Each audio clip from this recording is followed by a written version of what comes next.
பெற்றோர்கள்ட்ட வளர்கிற ஒரு பையன் ஒரு தனிப்பட்ட வித்தையை கற்றுக்கணும்னா அதுக்கு ஒரு குருநாதர் வேணும்.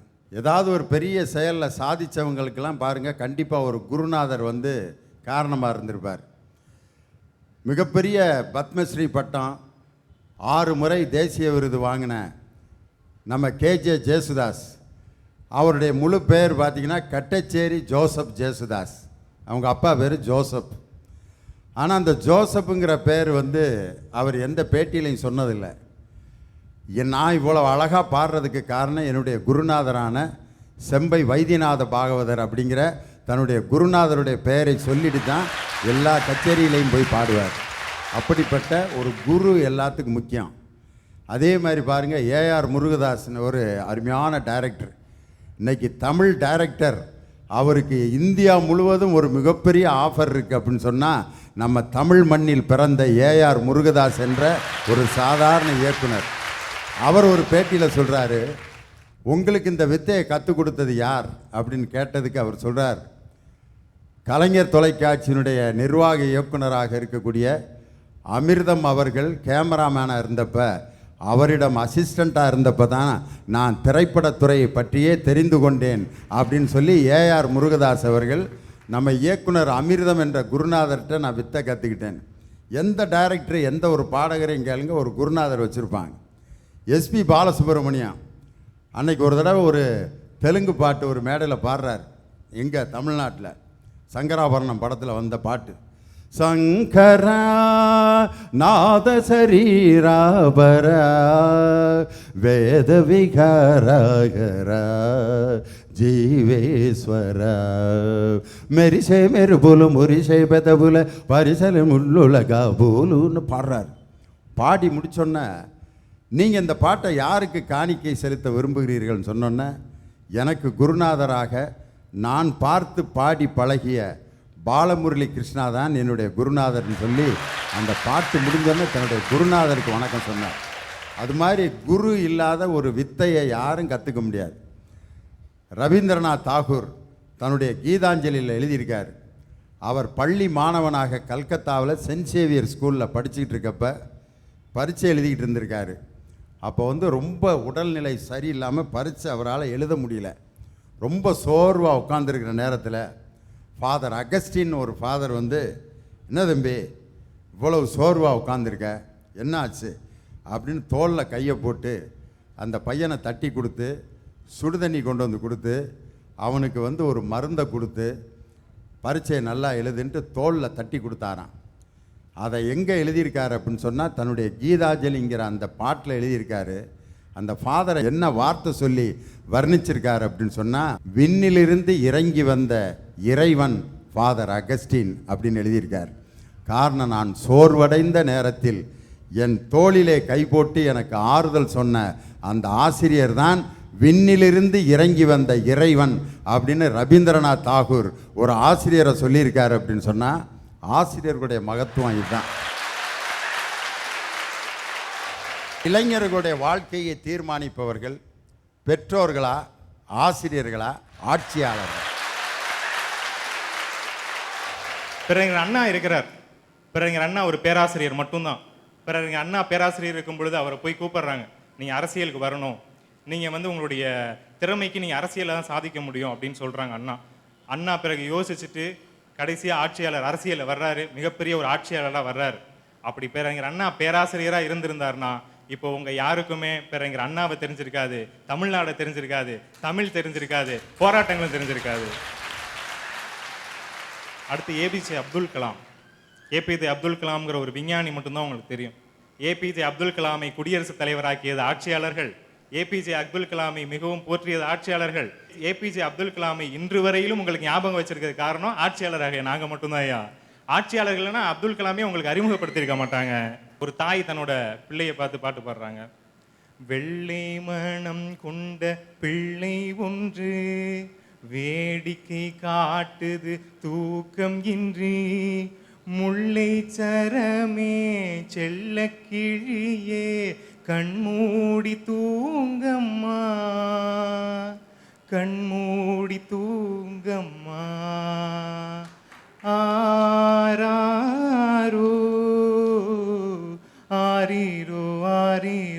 ஆரீரோ.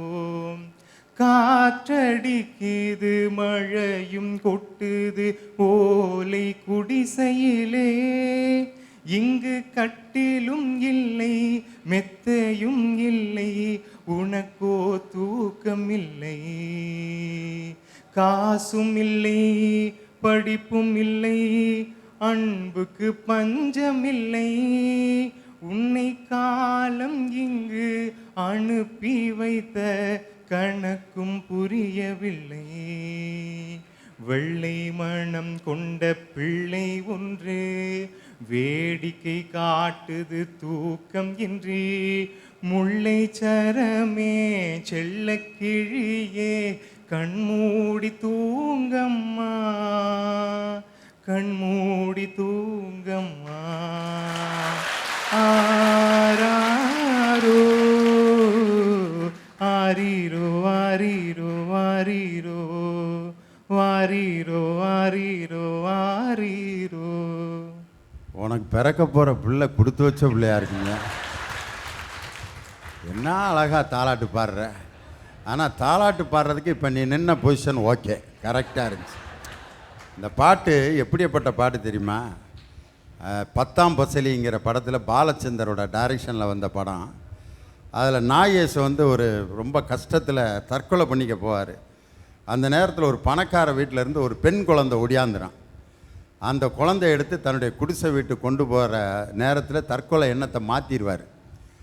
பணக்கார வீட்டிலேருந்து அந்த குழந்தை பாசத்துக்கு ஏங்கி வந்துருச்சுன்ட்டு அந்த குழந்தைய அந்த குடிசை வீட்டில் போட்டு தாலாட்டு பாடுறப்ப கவிஞர் வாலி எழுதின பாட்டு இது. வி குமாருங்கிற ஒரு அருமையான இசையமைப்பாளர் இசையமைச்ச பாட்டு. என்ன அழகான பாட்டு பாருங்கள். அதில் அடுத்த வரி தான் ரொம்ப அருமையான வரி. நான் தற்கொலை பண்ணிக்க போகிறவனை கூட என்னை தடுத்து நீ என்னை கூட்டிகிட்டு வந்தியேன்னு. தூக்கு கயிறை தொட்டில் கயிறாய் மாற்ற வந்தாயோ, என் தூக்கத்துக்கு தடை விதித்து காட்ட வந்தாயோ, துன்பத்திலே சிரிக்க சொல்லி ரசிக்க வந்தாயோ, தெய்வம் ஒன்று இருக்குதுன்னு காட்ட வந்தாயோ, வெள்ளை மனம் கொண்ட பிள்ளை ஒன்று வேடிக்கை காட்டுது தூக்கமின்று, முல்லை சரமே செல்ல கிளியே கண்மூடி தூங்கம்மா, கண்மூடி தூங்கம்மா. அதாவது பெத்த தகப்பனுக்கு அந்த பெண் குழந்தை கிடைப்பது ஒரு மிகப்பெரிய வரப்பிரசாதம். அந்த பெண் குழந்தை அந்த தகப்பன் மடியில் உட்காந்துருக்கிறப்ப ஒரு ராணி தன் சிம்மாசனத்தில் உட்காந்துருக்கிறதுக்கு சமமாக அவ்வளோ கம்பீரமாக உட்காந்துருப்பா. அதனால தான் வந்து அந்த தகப்பன் பணக்கார வீட்டிலேருந்து வந்த அந்த குழந்தைய தூக்கு கயிறை தொட்டில் கயிறாய் மாற்ற வந்தாயோ, என் தூக்கத்துக்கு தடை விதித்து பார்க்க வந்தாயோ, துன்பத்திலே சிரிக்க சொல்லி ரசிக்க வந்தாயோ, தெய்வம் ஒன்று இருக்குதுன்னு காட்ட வந்தாயோன்னு ஒரு குழந்தையை தெய்வமாக்கி அந்த இடத்துல அருமையாக பாட்டு எழுதியிருப்பார். நல்ல பாட்டு. இந்த இளைஞர்கள்லாம் இந்த பாட்டை எப்படித்தான் ஞாபகம் வச்சு பாண்டிய. உண்மையில் உனக்கு பெரிய பாராட்டு கொடுக்கணுங்க.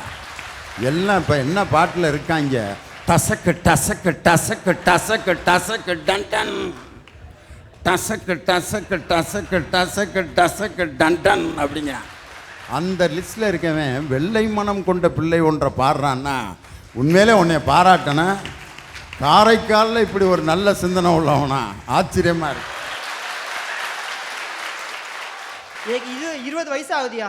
இது வரைக்கும் எங்கள் அப்பா வந்து நீ இன்ஜினியர் ஆகு, நீ டாக்டர் ஆகு, நீ லாயர் ஆகு, ஏன் நீ டீச்சர் ஆகுன்னு சொன்னதே கிடையாது. காரணம் அந்த நேஷ்னலுக்கு போய் நான் காசு வாங்கினதாயா. காசு முக்கியம் இல்லை, ஆனால் உழைச்சிருவான் அவன், ஒரு உலகத்தில் நிலச்சிருவான் அப்படின்னு நம்பியிருக்காங்க. அதுக்கு தண்ணி தெளிச்சு விடுறது கிடையாது. என் புள்ள முன்னேறிடுவான், என் பையன் இருக்கான், இனிமே அவன் வாழ்க்கையை அவனே நேரிச்சிடுவான். ஆடாளுக்கு ஒரு அடையாளம் உருவாக்குறாங்களே, நீ புதுசாக ஒரு அடையாளம் உருவாக்குடா, பட்டணத்துலேருந்து வந்திருக்க ஒரு புது அடையாளம் உருவாக்குடா அப்படின்னு சொல்கிறதுக்காக தான் எங்கள் அம்மா இது வரைக்கும் ஒரு வாட்டி கூட நீ ஒரு லாயராகு, டாக்டராகு, என் டீச்சர் ஆகணும் கூட சொன்னதில்லை.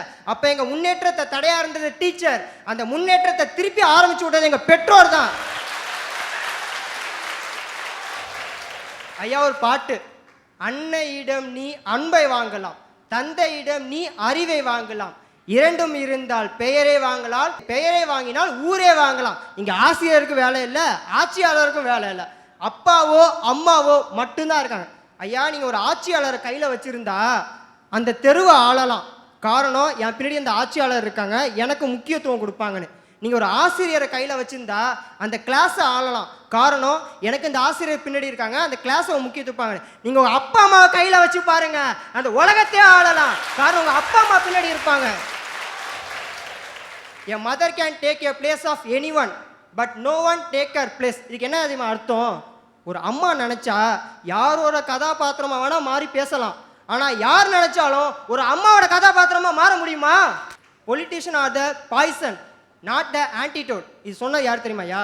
உலகத்திலே அந்த பிரபஞ்சத்தில் மிகப்பெரிய சர்வாதிகாரி ஹிட்லர்.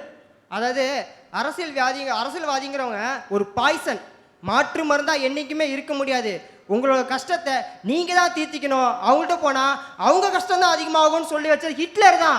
அப்பயே தெரிஞ்சிருக்கு, சர்வாதிகாரிக்கே தெரிஞ்சிருக்கு, இந்த நம்ம பிரச்சனையை ஆசிரியர் தீர்க்க முடியாது, ஆசிரியர் தீர்க்க முடியாது, நீங்க உங்க குடும்பத்தை சுத்தி பாருங்க, அவங்களால மட்டும் தான் தீர்க்க முடியும்னு.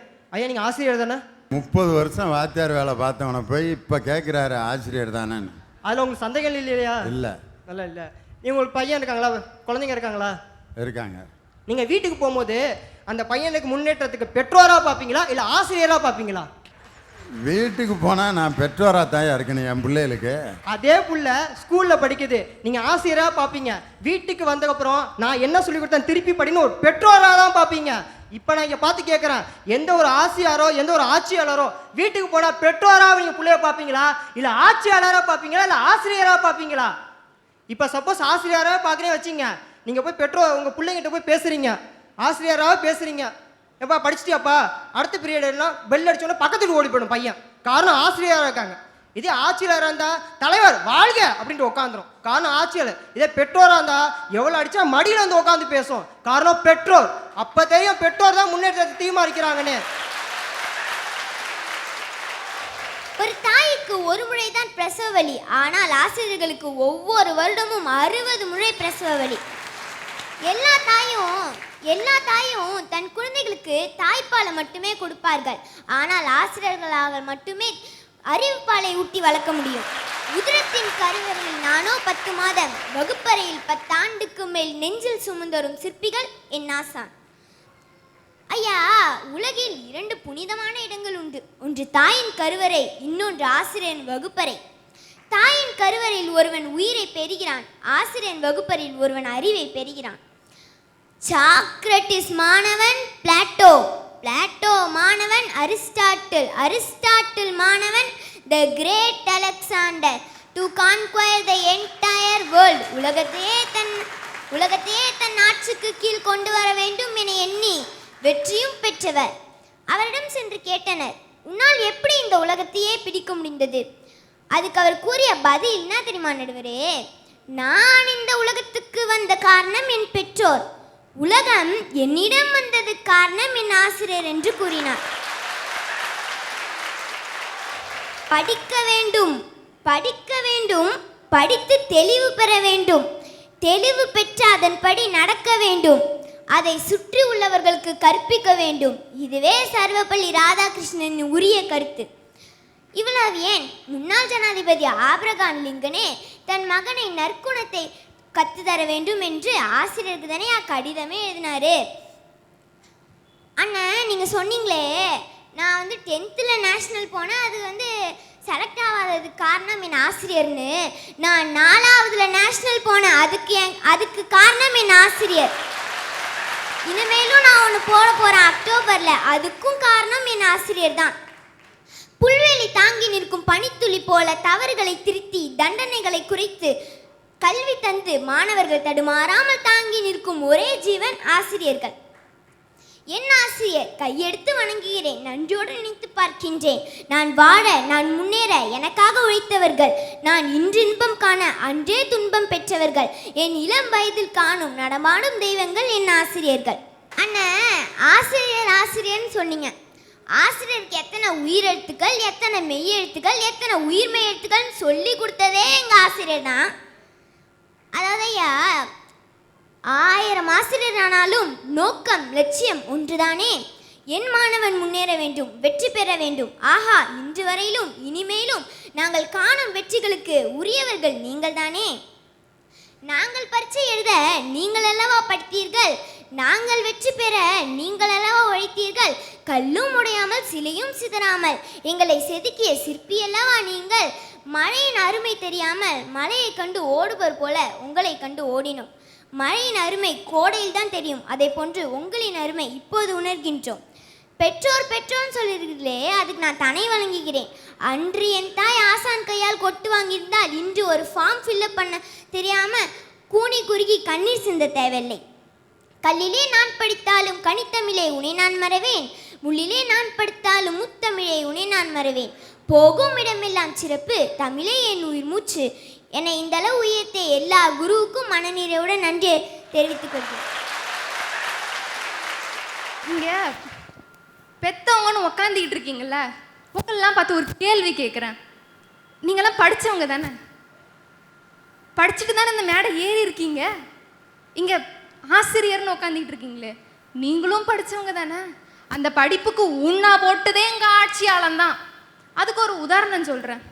ஒரு தலைவரோட பிஏ அப்படியே நியூட்டன் கிராவிடேஷனல் ஃபீல்டு கண்டுபிடிச்ச எஃபெக்டில் ஓடோடி வராரு.